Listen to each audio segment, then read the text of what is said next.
Andy Stevenson for SevereMMA, and I'm joined by the GTA Selector, Ger Harris. Good to see you. How are you doing? All good, brother. Tipping away. We've a fight coming up against Ryan Hewitt this Saturday at Cage Wars 161 in the RDS in Dublin.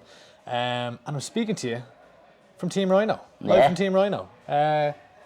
What's the story? New gym? Just made a move. Decided it was the best career choice for myself. I was coming around and training with the lads for 1 or 2 camps before I made the move, and then I just found there was a better place for me, more bodies, more like just found like the lads were putting more work in with me, and I was enjoying me training a lot more here, and then just decided to make the move. So how long have you been training here now then? I think I started doing little bits just before I had fought last October, so it would have been a couple of months before that, maybe this September. I was doing 1 or 2 sessions a week, and then just after the New Year I fought in March then, and I wasn't happy with my training camp and a couple of other things, and then I just decided to make the move then.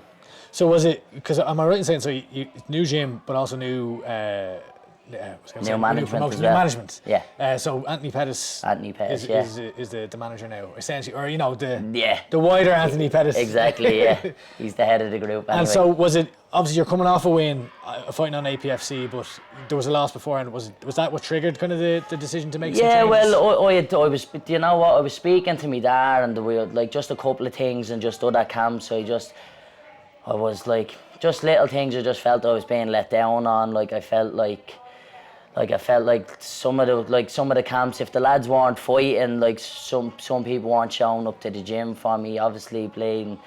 There'd be other things going on outside the gym, coaches having to go away and stuff, and there was no other head coach in the gym to sort of cover the classes, and I felt like I was doing a lot, and I just felt like I wasn't being returned. So yeah, I mean, I'm sure that was probably a difficult decision to make. I mean, I've spoken to you before about... 1,000,000%. I was all over the place for months because I was in that gym for 13 years, and now you're bleeding. You're used to one routine for so long, and then all of a sudden it's up in the air. You don't know where you are. You have routines all over the shop.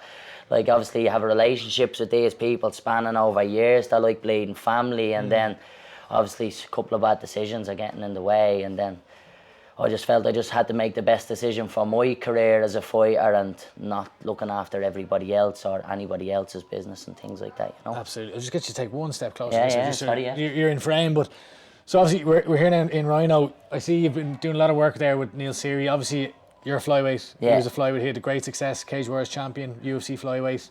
What's it like kind of training under him, similar body type, etc.? Yeah, I think the knowledge and the fight IQ and just the experience alone is just like, everybody can teach you things. You can learn things off white belts, and obviously you're gonna learn the most off black belts and stuff. But I just think like his experience from being there and just the level of fighter he is, he's like, you're moving around with him and you'll be sparring and you're throwing shots at him, and he's still seeing gaps where there's not many people you can move around with sparring and them still see gaps without having to crease you or being like you'll put the shot right in place where it needs to be and be like, that's where you're making mistakes, you're dropping here.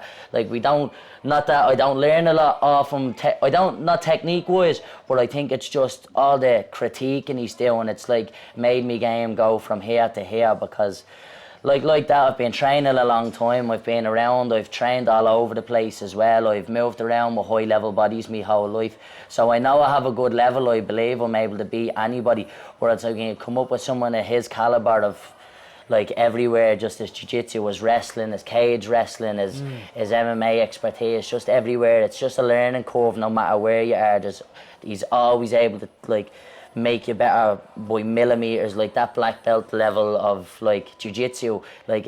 You're not filling in big gaps, it's just millimeters here and there, and I think that's one of the best things Neil's at. He's the best at breaking things down and being like, right, we don't need this, you're doing too much here, and right, we need to close these small gaps, little things like your elbows coming out that you'd be getting away with high level lads, because like I've said, I've sparred all over the world. Like I remember even in Bulgaria, and you're moving around with the likes of me and Ferez, Morgan Chappie over in Liverpool, Liam McCracken, Marlon Jones, Dean Garner, all high level bodies, but you're still not Yeah, you're benefiting in other areas, but nobody's, I feel, has critiqued me to the point that Neil's got me to, and just the level has just improved. And So you feel like he's drilling down to the very, very minor details? Exactly, okay. yeah. And like, does it matter that he also fought a flyweight? Like, does it matter? Yeah, that I think, do you know what it is? Because I don't care if it's like two featherweights moving together, bodies move different. Flyweights are like moving around with a ball of spiders. They're a nuisance to hold on to, they really are. And anybody who's moved around with flyweights and now it's like playing grappling with baby oil on. The lads are playing, it's just hard to hold on to things. But that's where like Neil like shows you how to use that crushing pressure as a flyweight, and like my jiu-jitsu game on top has completely changed with him, you know what I mean? Yeah. Obviously, I know I'm probably one of the slickest off me back anyway, but even there, like being like aware of shots I can be caught with, like from someone at his level, you know. So, and then also training with him, it's like he was in Cage Warriors, he had that title. Now that's something like I'd love to chase and be like, right, the next. So is that what you're aspiring to? Am I right in saying this is a one fight deal here? One fight deal at the moment. We'll see what happens. There's potential fights in December as well, so I'm writing nothing off at the moment. Yeah. Like obviously, nothing signed off yet, so just waiting to see what.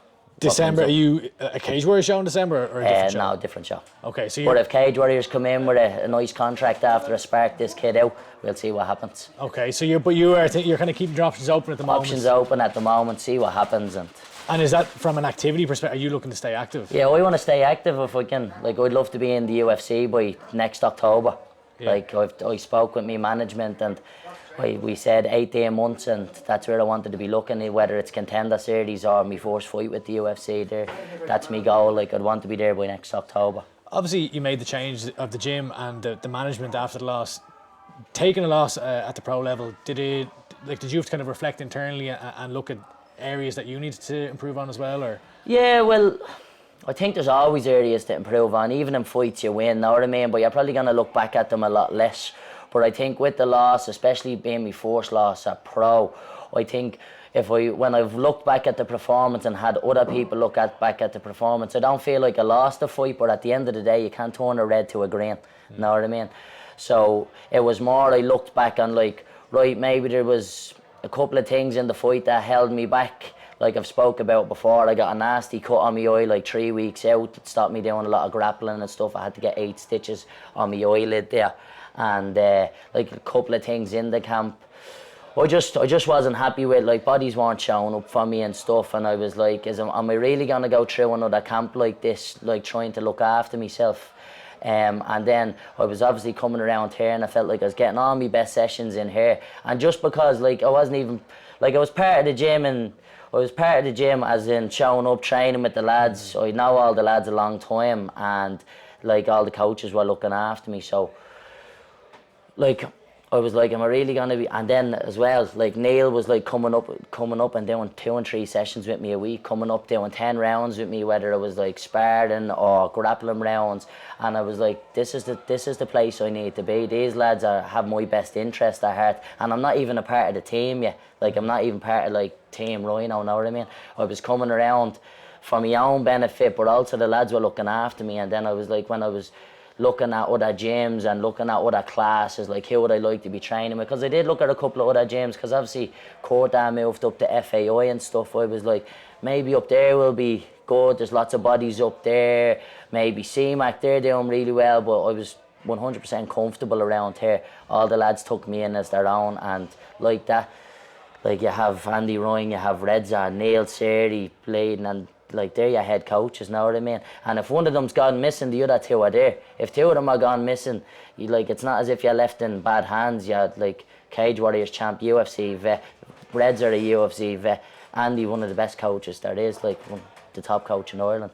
Know what I mean, obviously the caliber from a technical and a skill perspective is here. Yeah. What's also here are sharp-tongued lads, and you're no stranger to being one yourself. What's it like between when you and Seery are trading verbal bars? Ah, a bit of stick does be handed out. You wouldn't want to have feelings like. Who gets the upper hand? You don't know, I won't say nothing.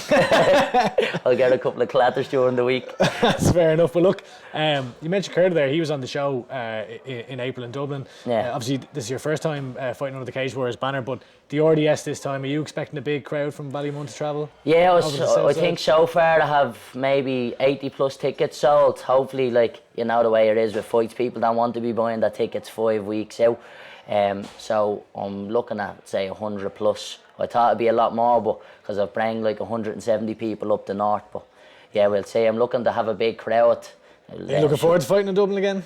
This will be probably this my first fight in Dublin. Yeah. My did you first. as an amateur? No. No, never. Wow. Yeah. Okay. So fought all over the world, but not Dublin. Know what I mean? Yeah. Jesus, that's mad.